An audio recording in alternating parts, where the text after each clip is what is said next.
Namaskar. Welcome back to our video lecture series. Today we are going to learn a story for the student of BA second year, same fourth. It is a story from the textbook of compulsory English. Basically, it is a chapter number 3rd and title of the story is The Homecoming. मराठीमध्ये या स्टोरीचं शीर्षक आहे घर वापसी and it is written by Rabindranath Tagore.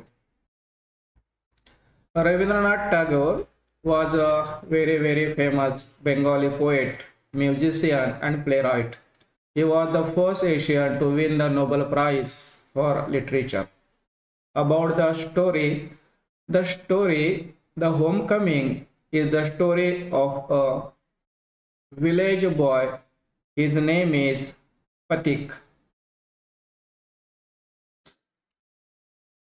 Character in the story, there are 6 characters. The main character is Patik. He is a boy of that village and his age is 14 years. His brother is Makhan, his mother and his uncle, aunt and cousins. These are the character in this story. या कथेमध्ये main एक पात्र आहे, ते आहे पथिकचं. दुसरा त्याचा भाऊ आहे माखन. तिसरी त्याची आई आहे आणि त्याचा एक मामा मामी आणि मामा मामीचे 2 मुलं. या सगळ्यांचे हे कॅरेक्टर्स आणि यांच्यावर ही स्टोरी डिपेंड आहे. First of all, we have to know about the Pathik because he is the main character in this story. He is 14-year-old. He is a mischievous village boy of 14. He lives with his widowed mother and a brother Makhan. He loves to roam in the village environment, swim in the rivers and play with his village friends. He is far away from anything of good manners or discipline. His mother and his brother have suffered greatly from his misbehavior. Everyone in his family is disturbed by him.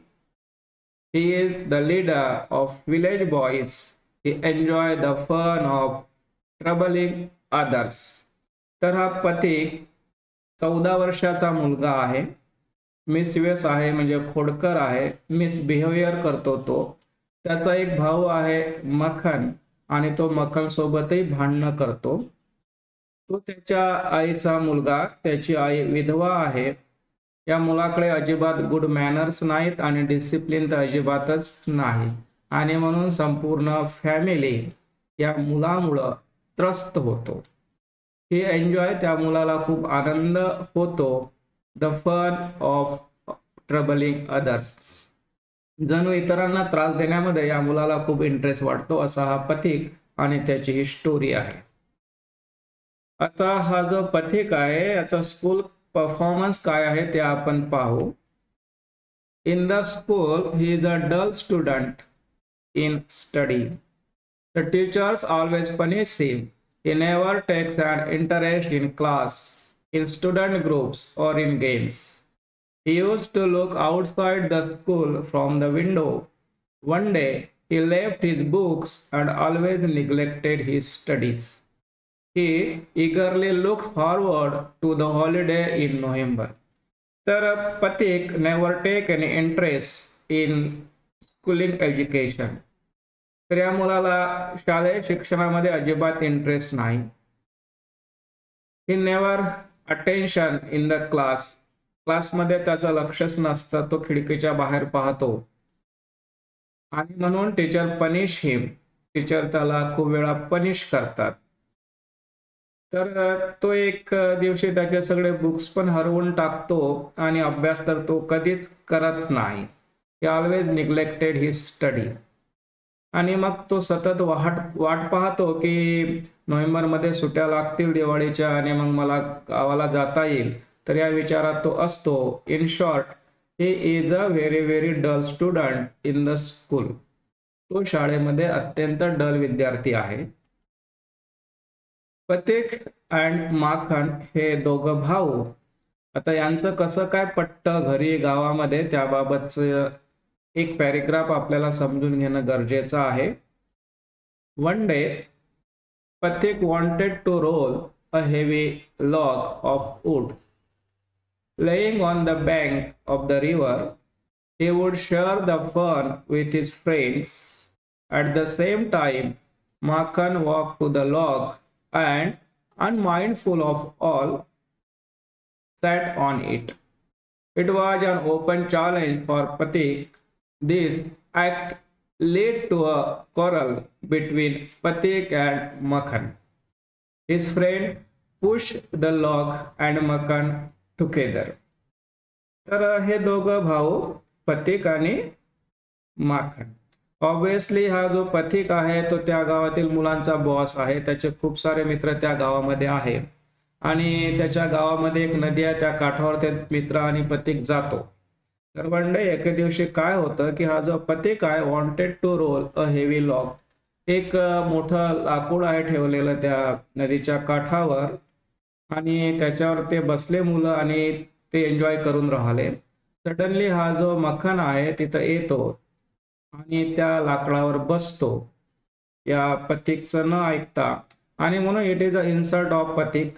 पथिकला insult वाटतं आणि मग पथिक आणि त्याचे मित्र त्या मखनला आणि त्या लाकडाला ढकलून देतात नदीमध्ये.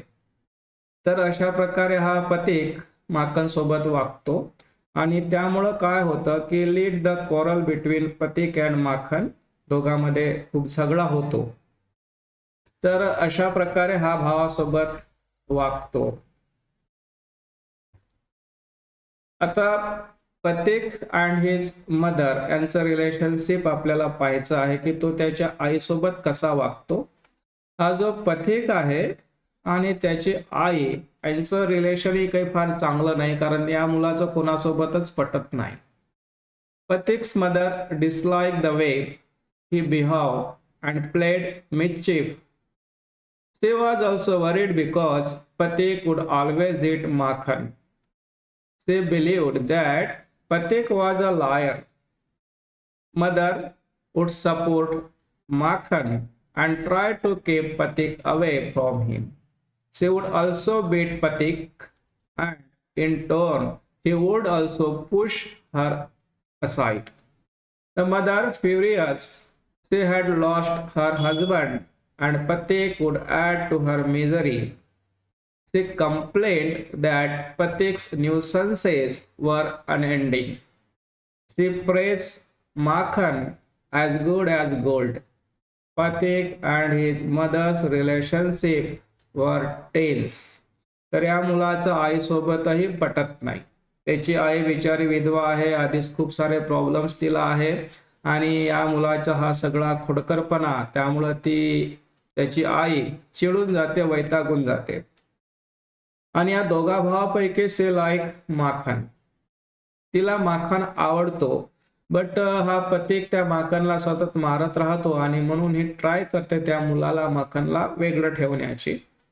कधी कधी हा जो पथिक आहे आणि आई यांच्यामध्ये पण झगडे होतात. पथिक कधीच खरा बोलत नाही, आईला ढकलढुकल करतो, त्याची मदर फ्युरियस चिडून जाते.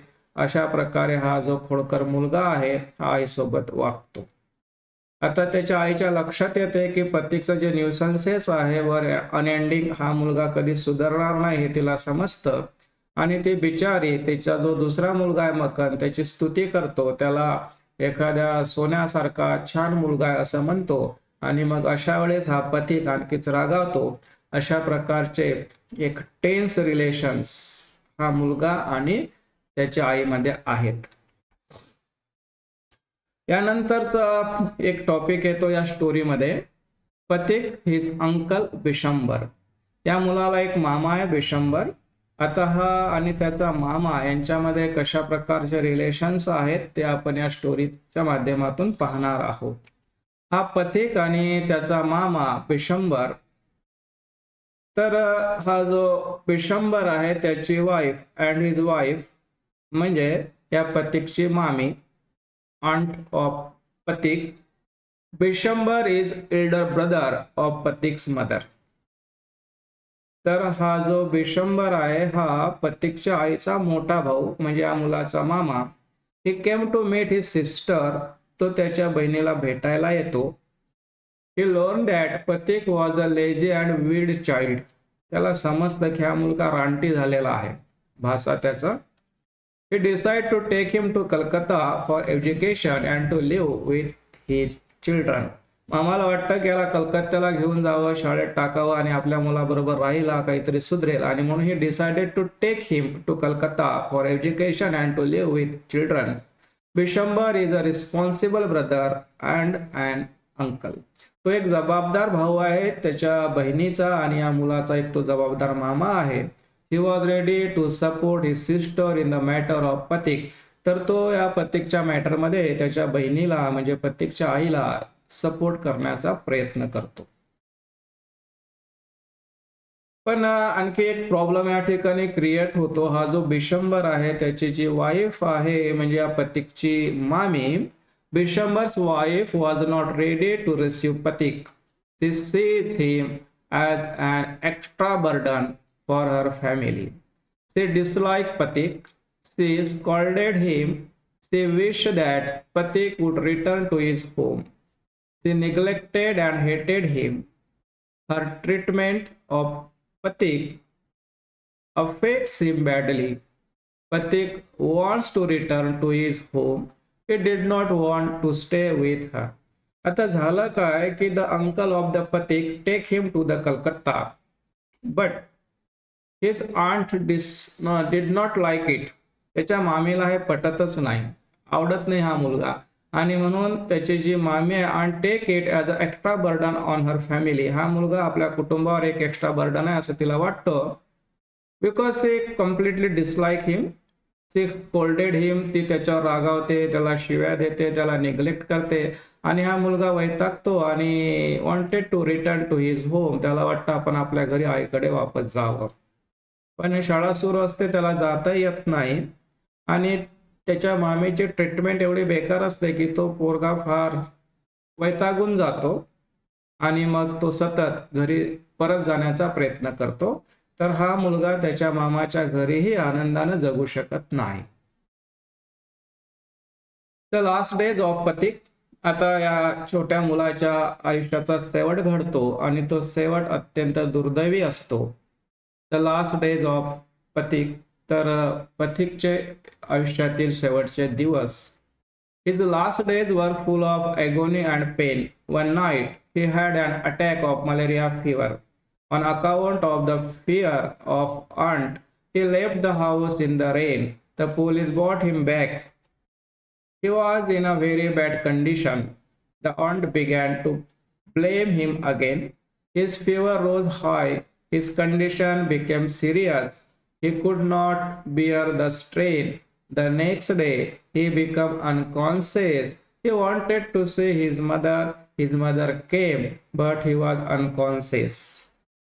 तर होतं काय की त्या शहरामध्ये कलकत्त्यामध्ये तसा तो मुलगा रमत नाही. मामाने त्याला शिकण्यासाठी आणलेलं असतं, पण त्याची मामी त्याला खूप त्रास देते आणि तो मग वैतागून जातो. And always wanted to go back to home. त्याला वाटतं की आपण आपल्या घरी निघून जावं, या ठिकाणी राहण्यात काही मजा नाही. मग अचानक काय होतो की तो मलेरियानं बिमार पडतो. He had an attack of malaria fever.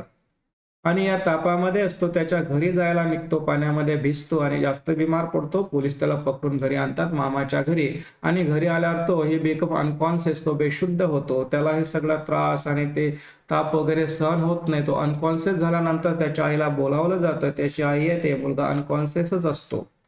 तर अशा प्रकारे या मुलाचा शेवट या ठिकाणी होतो. The last sentence utter by Patik was, Mother, the holiday have come.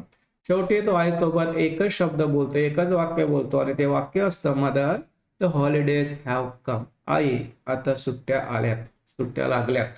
कारण तो नेहमी सुट्ट्या कधी लागेल आणि मी कधी घरी जातो या विचारात असतो. आता हा शेवटचा प्रसंग आहे या स्टोरी मधला. Patik was very upset due to the ill treatment of his aunt. He was eager to return to his family and friends. He was awaiting the holidays to return to his village, but he fell seriously ill. His mother came to see him. She was crying to see his bad condition. Patik was unconscious. He came in conscious and saw her mother and uttered, "Mother, the holidays have come." With this sentence, the story ends. Basically काय झालं, हा पथिक was very nuisance boy and hence his mother was very frustrated and hence his uncle December take him to the Calcutta to educate and to support his mother.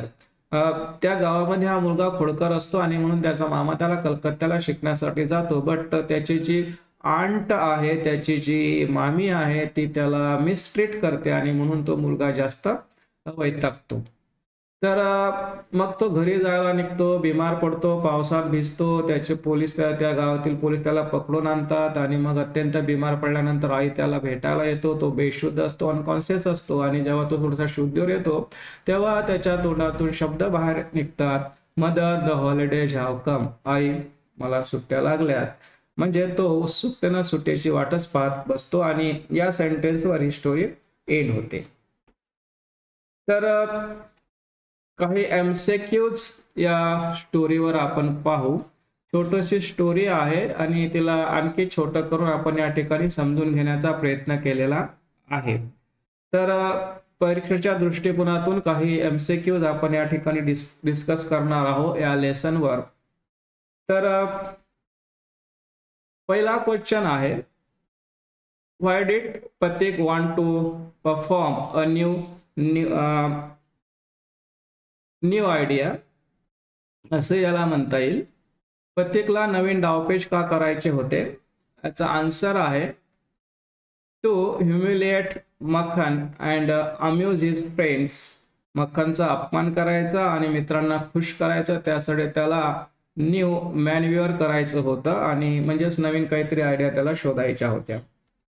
दुसरा question आहे, how did Pathik behave with the middle age man who asked him for directions. एक वयस्कर माणूस त्याला directions विचारतो तेव्हा पथिक त्या वयस्कर माणसासोबत कसा वागतो? तर विथ इंडिफरन्स, तो त्याला काही मदत करत नाही, असा हा मुलगा त्याच्याशी वागतो. तिसरा क्वेश्चन आहे, why did Bishambar offer to take Pathik to Calcutta. त्याचा मामा बिशंबर त्याला कलकत्त्याला का घेऊन जाणार होता? तर कारण आहे, he feared the city would have a positive effect on the boy. या मुलावर नवीन शहराचा, कलकत्त्याचा काही सकारात्मक परिणाम होईल आणि हा मुलगा सुधरेल असं त्याला वाटतं मामाला आणि म्हणून मामा त्याला घेऊन जातो. चौथा क्वेश्चन आहे, which of the following best describe Pathik's mother's feeling when she gets the chance to send Pathik Calcutta.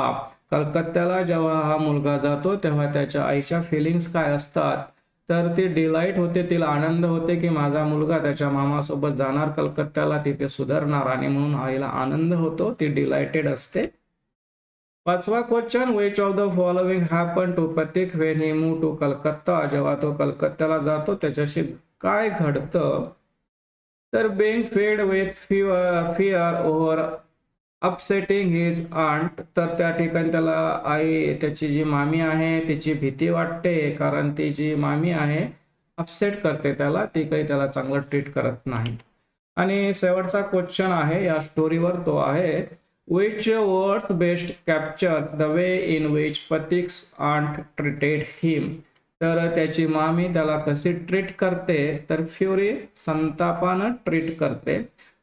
these were some questions on this story. तर हे काही क्वेश्चन या स्टोरीवरले. तर या स्टोरीला थोडंसं आपण समजून घेण्याचा प्रयत्न केला. एक दोन वेळा ऐकलं, पाहिलं आणि वाचलं तर ही स्टोरी तुम्हाला चांगली समजून जाईल आणि म्हणून थोडंसं एक दोन वेळा या स्टोरीला ऐका आणि पहा आणि समजून घेण्याचा प्रयत्न करा. तर हे व्हिडिओ लेक्चर एक छोटंसं आपण या ठिकाणी संपवलं. तुम्ही सगळ्यांनी ते पाहिलं त्याबद्दल तुमचे सगळ्यांचे आभार. हे जे व्हिडिओ लेक्चर आहे ही स्टोरी समजण्यासाठी आणि एकूणच तुम्हाला हे थोडंसं परीक्षेसाठी योग्य वाटत असेल, समजत असेल तर नक्कीच तुम्ही लाईक करा, या व्हिडिओला शेअर करा. खाली कमेंट्स बॉक्समध्ये लिहा जर यामध्ये काही करण्यासारखं असेल, तुमच्या काही अडचणी असतील तर ते आपण नक्की सोडवण्याचा प्रयत्न करू. चॅनलला सबस्क्राईब करा. सगळ्यांनी हा व्हिडिओ पाहिल्याबद्दल सगळ्यांचं आभार. पुन्हा आपण भेटणार आहोत दुसऱ्या एखाद्या व्हिडिओ लेक्चरमध्ये. तोपर्यंत अभ्यास करत राहा, अभ्यास एन्जॉय करत राहा. Thanks once again.